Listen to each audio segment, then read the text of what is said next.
مسیلمہ کذاب نے نبوت کا دعویٰ کیا، اور جب یہ بات جناب محمد رسول اللہ صلی اللہ علیہ وسلم تک پہنچی تو اسے اس بات کا خوف ہو گیا، خدشہ پیش آیا کہ ہو سکتا ہے کہ رسول اللہ صلی اللہ علیہ وسلم اور ان کے صحابہ جو ہیں ہمیں کچھ نقصان پہنچا دے۔ تو اس نے مسیلمہ کذاب نے آقا صلی اللہ علیہ وسلم کو ایک خط لکھا۔ اس خط میں لکھا کہ آپ ایسا کریں کہ آپ یوں کہہ دیں لوگوں سے کہ جب تک آپ باحیات ہیں اس وقت تک آپ نبی ہیں، آپ کے چلے جانے کے بعد میں نبی ہوں گا۔ دوسری بات اس نے خط میں یہ لکھی تھی کہ اگر چاہیں تو ایسا بھی کر لیں کہ آدھا عرب آپ کو نبی تسلیم کرے اور آدھا عرب مجھے نبی تسلیم کرے۔ لیکن رسول اللہ صلی اللہ علیہ وسلم نے جب اس کا خط پڑھا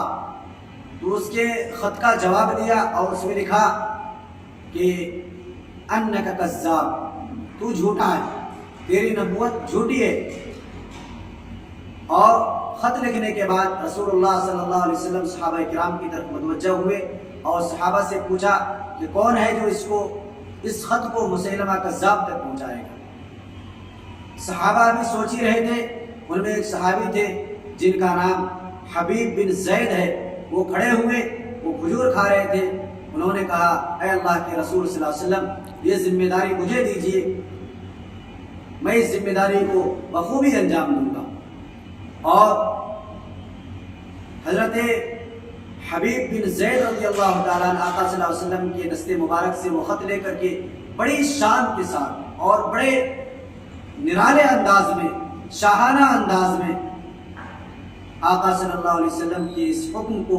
پورا کرنے کے لیے رواں دوا ہو گئے اور جا کر کے مسیلمہ کذاب کے ہاتھ میں خط دیا۔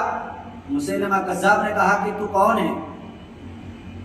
اس صحابی رسول نے کہا تمہیں پتہ نہیں، میں آقا صلی اللہ علیہ وسلم کا غلام ہوں، اور تم نے جو خط بھیجا تھا اس خط کے جواب میں میرے آقا نے، میرے حضور نے، سید الکائنات جناب محمد رسول اللہ صلی اللہ علیہ وسلم نے خط بھیجا ہے، لو یہ خط پڑھ لو۔ اس میں آقا صلی اللہ علیہ وسلم نے لکھا تھا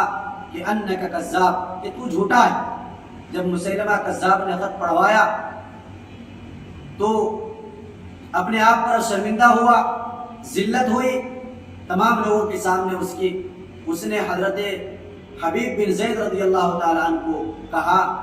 کہ تیرے نبی نے خط میں تو یہ لکھا ہے کہ میں جھوٹا ہوں، تیرا اس بارے میں کیا خیال ہے؟ حضرت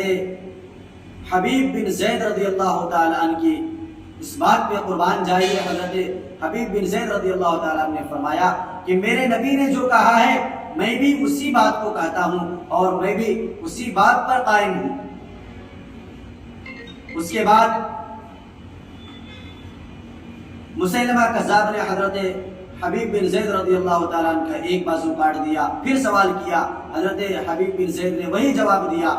کہ تو جھوٹا ہے، میرے نبی نے جس بات کی شہادت دی ہے اور جو کہا ہے وہی بات میں بھی کہتا ہوں کہ تو جھوٹا ہے۔ اس کے بعد دوسرا بازو کاٹ دیا گیا، اس کے بعد سیدھا پاؤں کاٹ دیا گیا، اور اس کے بعد حضرت حبیب بن زید رضی اللہ تعالیٰ عنہ کا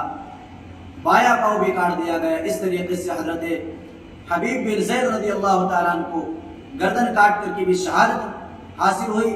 شہادت کا جام پیا، شہادت کے مرتبے پر فائز ہوئے۔ آقا صلی اللہ علیہ وسلم کو اس کی اطلاع دی گئی، آپ علیہ الصلوۃ والسلام کی آنکھوں سے آنسو جاری ہو گئے، رسول اللہ صلی اللہ علیہ وسلم افسوس ظاہر کیے۔ لیکن روایت کے اندر یہ بات بھی آتی ہے کہ اللہ تعالیٰ نے جناب محمد رسول اللہ صلی اللہ علیہ وسلم کو وحی کے ذریعے سے یہ اطلاع دی، یہ بتایا کہ جس صحابی نے اور آپ کے جس غلام نے